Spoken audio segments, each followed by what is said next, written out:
Como é que pode algumas lutas, né, ser tão parecidas com outras? Como é que pode movimentos de luta ser iguais, mesmo em continentes diferentes, e ninguém ensinou a ninguém? Isso é uma reflexão interessante e importante, né, que a gente tem que ter. E o que é que se entende dessa evolução da luta, quando ela evolui, porque algumas lutas elas deixam de ter alguns pontos interessantes, né? Alguns pontos dos 5.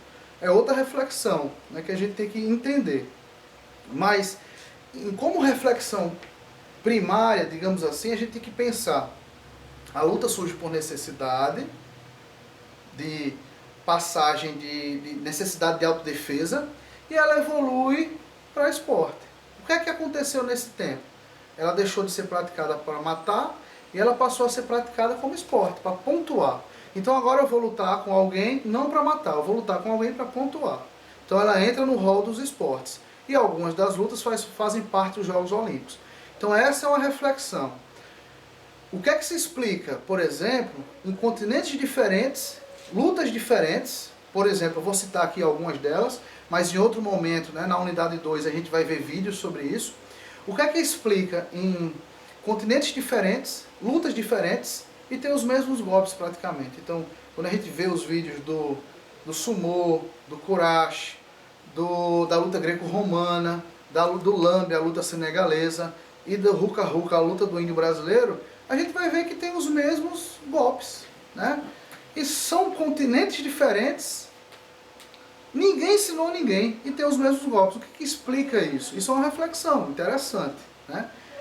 Outro ponto importante é porque o que explica, né, que nas lutas a queda ser muito valorizada em muitas dessas lutas. Por exemplo, nessas 5 lutas que eu falei, a queda é o ponto principal da vitória. O que é que pode explicar isso?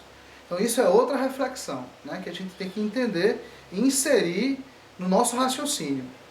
Então, o que é que explica a luta? A gente tem que entender, a luta surge por necessidade.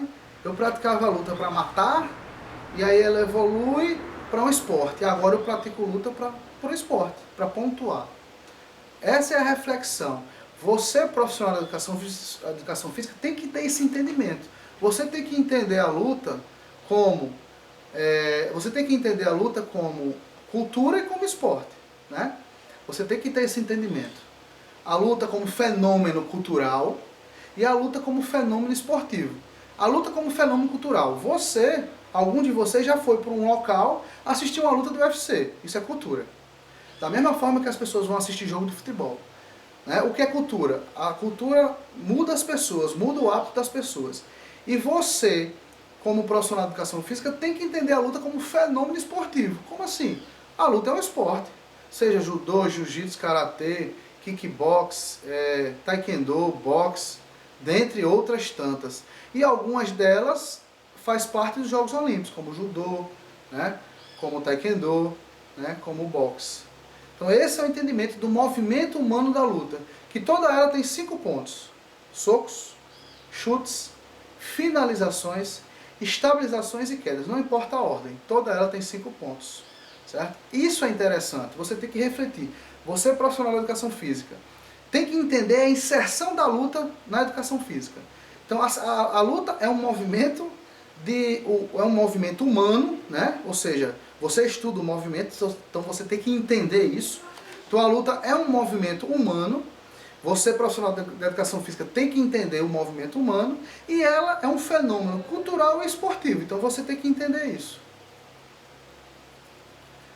Esse ponto da luta como fenômeno, cultura e esporte. E essa evolução da luta do passado por necessidade básica de autodefesa, até hoje em dia o esporte.